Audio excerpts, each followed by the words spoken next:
Salut les bichons, j'espère que vous allez bien. Alors moi ça va bien mieux parce que j'ai réparé mon fameux cardan. Je pensais que j'avais cassé la boîte et en fait c'est la graisse du cardan, donc tout va bien. De retour, une fois changé, réparé, impeccable. C'était pour faire un petit bilan de température. Aujourd'hui il fait plutôt frais, on a 10 degrés dehors, moins 22 admission, c'est pas du fake, contrairement à ce que certains disent. C'est pas... voilà. C'est vraiment maintenant, vous voyez. Voilà, et il n'y a pas de problème de combustion, ça marche très bien, ça fonctionne très bien. Quoi dire sur les températures, bah voilà, ça varie, ça varie un petit peu, entre moins 10 et moins 30 des fois. Là il fait plutôt frais dehors, donc la clim se lance à minima avec 14 newtons de perdu sur le couple moteur au ralenti à 800 tours minute, 860 tours minute, sachant que ce couple là diminue au fur et à mesure que le régime moteur augmente, forcément parce que la puissance est identique, la puissance prise par le compresseur.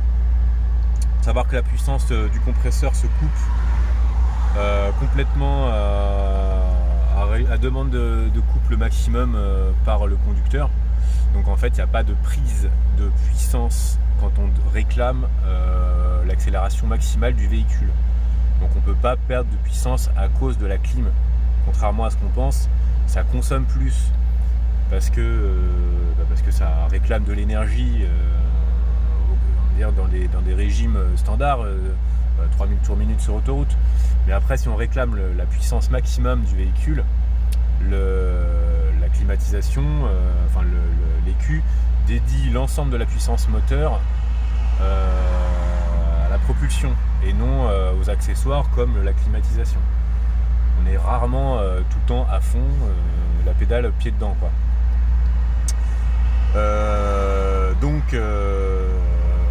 Moi là ce soir, vous voyez que je sacrifie pas mon système de chauffage. J'ai 21 degrés, le moteur est chaud, 95 degrés. En vue, tac, consommateur. Voilà, on voit que la climatisation consomme légèrement. Hop. Sport. Voilà, en ralenti, c'est environ 1 à 2 kW puisés sur le moteur. Moi, j'ai un petit ici bouton pour sélectionner en fait le mode. Soit j'ai on va dire climatisation habitacle quand il fait chaud, plus refroidissement moteur, le refroidissement de l'air d'admission, ou là ce soir j'ai mis que le refroidissement moteur. J'ai du chauffage, là il fait 21 degrés, donc j'ai pas besoin de la climatisation ici. Mais je peux basculer à tout moment en mode, on va dire, bizone, moteur plus habitacle. Voilà, donc c'est pas du fake. Voilà, tac. Allez, on va voir un petit peu ça sur les choix techniques. Hop. Bon bah c'est congelé. Voilà, c'est congelé.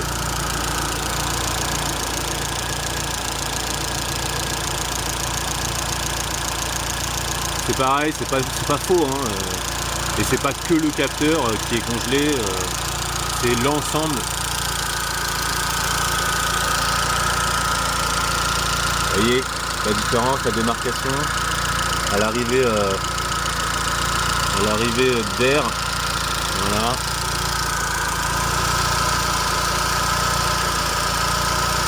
Voilà, c'est pas de la peinture.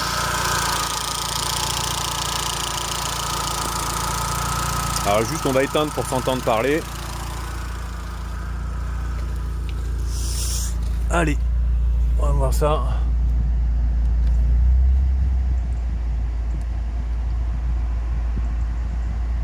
Voilà, j'ai éteint la clim.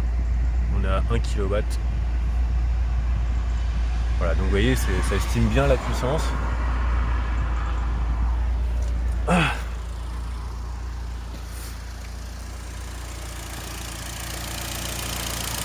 oui, j'avais dit que j'éteignais le moteur, c'est pour ça que je suis bête. Allez, hop. Voilà, comme ça on s'entend parler. Alors moi là-dessus, j'avais mis du coup une boîte à air de RS3. Ça, c'est mon premier échangeur. Premier échangeur RO. RO, avec, vous avez vu, le capteur avant papillon. Voilà. Le papillon des gaz. Et mon capteur collecteur après papillon. Comme sur le modèle d'origine, ce capteur il se retrouve après l'échange thermique. Parce que normalement, en fait, la prise de température et de pression se fait par lui. Voilà. Ça, c'est mon échangeur. C'est mon injecteur de dégivrage. En fait, le problème que n'ont pas résolu certains pays, on va dire USA et Australie, c'est qu'ils commencent à givrer leur système RO, eux. Ils ont pris le pari en fait de faire ce que j'avais fait moi au début, refroidir l'eau de l'échangeur. Moi je fais passer directement du gaz dedans. Donc ça fait plus froid, c'est pour ça que j'arrive à obtenir des températures bien plus basses que qu'eux. En fait, hein, eux ils sont à -5, -6. Moi je peux pousser, si je veux, en mettant un peu plus de charge de gaz à -31 degrés.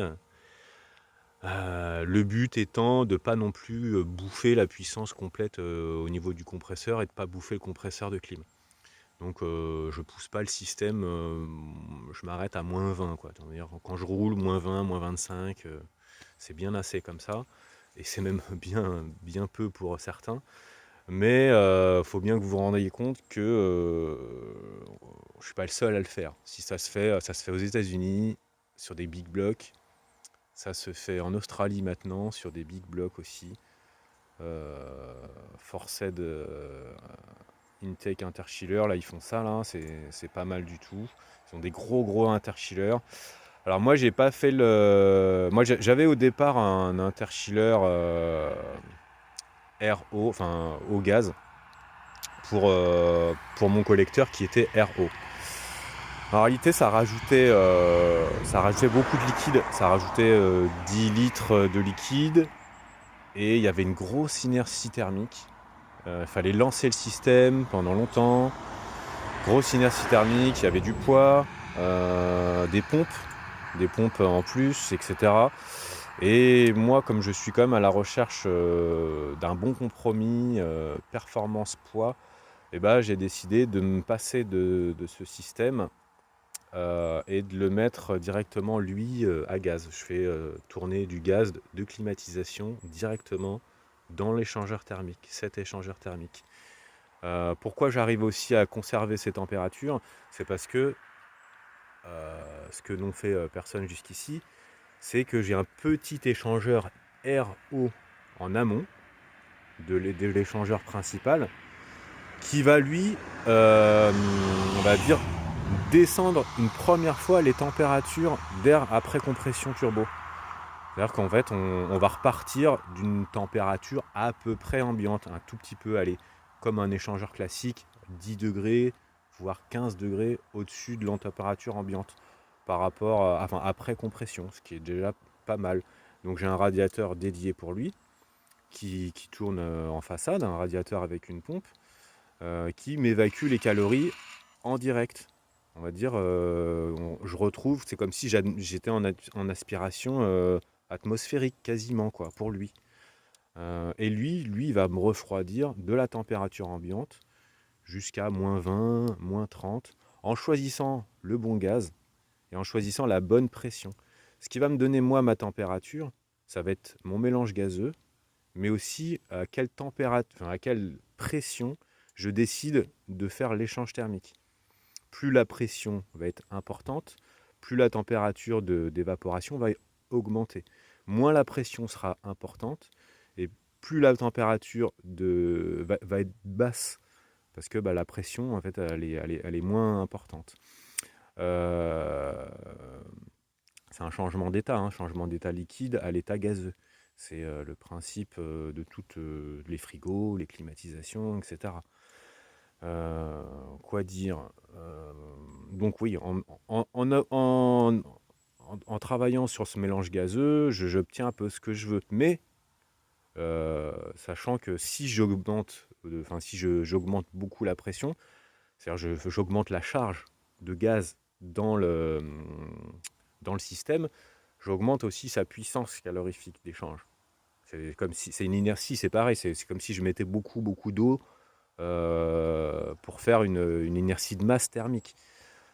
Si j'ai pas beaucoup de gaz, je vais avoir une belle température, une bonne température très basse, mais je vais pas avoir beaucoup de puissance thermique, une puissance calorifique thermique. Ça veut dire les mêmes choses. C'est redondant, excusez-moi. Par contre, faut que je trouve le compromis entre la quantité de gaz qui me permet d'avoir la bonne puissance calorifique de dissipation et la bonne pression pour que je monte pas trop non plus en température. Il faut quand même que ça serve. Techniquement, moi j'ai décidé de lui mettre en fait un récupérateur thermique. C'est-à-dire que c'est un petit échangeur aussi, gaz. J'avais essayé de vous le montrer dans la dernière vidéo, ça a coupé avant. C'est-à-dire qu'en fait, en sortie de condenseur de clim, je fais rentrer le gaz dedans et il ressort encore plus froid que l'atmosphère. C'est-à-dire qu'en fait, là ici c'est la conduite basse pression. Quand la conduite basse pression, elle vient de l'échangeur et que l'échangeur, lui, il a sa température la plus basse possible, le froid commence à migrer au loin. Et en fait, pour récupérer ce froid perdu, voilà, j'utilise ce petit échangeur thermique qui va, lui, pré-refroidir le gaz haute pression. En fait, imaginons qu'il sorte du condenseur de climatisation en façade à 15 bars et 50 degrés. Et je vais avoir mon 15 bars, mais par contre, je vais le refroidir admettons, à 10 degrés. Je vais gagner encore en puissance calorifique. Ça va redistribuer la puissance perdue en basse pression dans la haute pression. C'est un échange thermique tout de suite entre la haute pression et la basse pression, sans passer par le compresseur de clim. Voilà, c'est pour gagner encore en efficacité. Donc c'est une petite astuce technique. On pourrait apparenter ça à un système double étage aussi. Voilà, aussi bien que celui-là. Voilà, ce serait un système RO et air gaz. Et là, gaz. On retourne dans du double étage. C'est un petit peu technique, c'est un petit peu particulier, mais je pourrais pas obtenir un tel ratio de performance thermique avec si peu de quantité d'énergie utilisée. Voilà, j'ai optimisé au maximum moi ce que je sais faire en thermodynamique sur ces choses-là. Beaucoup m'ont posé la question, est-ce que ça tient ta température en run quoi, est-ce que quand tu accélères, etc., tu passes les vitesses et quand tu accélères, est-ce que ça tient? Alors oui, ça tient pas à moins 30 ni moins 20, c'est sûr, c'est la température minimale de base, mais je reste de toute façon 20 degrés au moins en dessous en dessous si je l'avais pas. Même je sais pas moi, à un 8 bar, à 6500 tours, je reste encore 20 degrés en dessous de ce que je pourrais obtenir avec un échangeur classique, un échangeur RR ou un échangeur RO. Hein. Moi j'aime bien le petit échangeur RO parce que ça reste un circuit qui est très court. C'est-à-dire que le turbocompresseur, il n'a pas besoin de pédaler très longtemps pour lui monter la pression. C'est-à-dire que le lag est un petit peu diminué. Alors c'est sûr que si vous avez une grosse roue de compression, vous n'allez pas avoir un lag qui va diminuer de beaucoup. Mais ça participe au fait que le turbo lag, il est moindre. Parce que le volume d'air à compresser entre le turbo et les soupapes, et il est moindre aussi également. Donc voilà, c'est un petit plus technique qui est beaucoup utilisé maintenant sur les moteurs modernes. On voit beaucoup d'échangeurs RO sur des moteurs un peu poussés, quoi. Alors soit des tout petits moteurs, soit des gros moteurs, la Huracan, il y a du RO aussi. Voilà. Donc maintenant, mon système, moi, il n'a pas fait ses preuves encore dans le sens où j'ai pas pu exploiter les capacités du turbocompresseur. À chaque fois que j'essaye de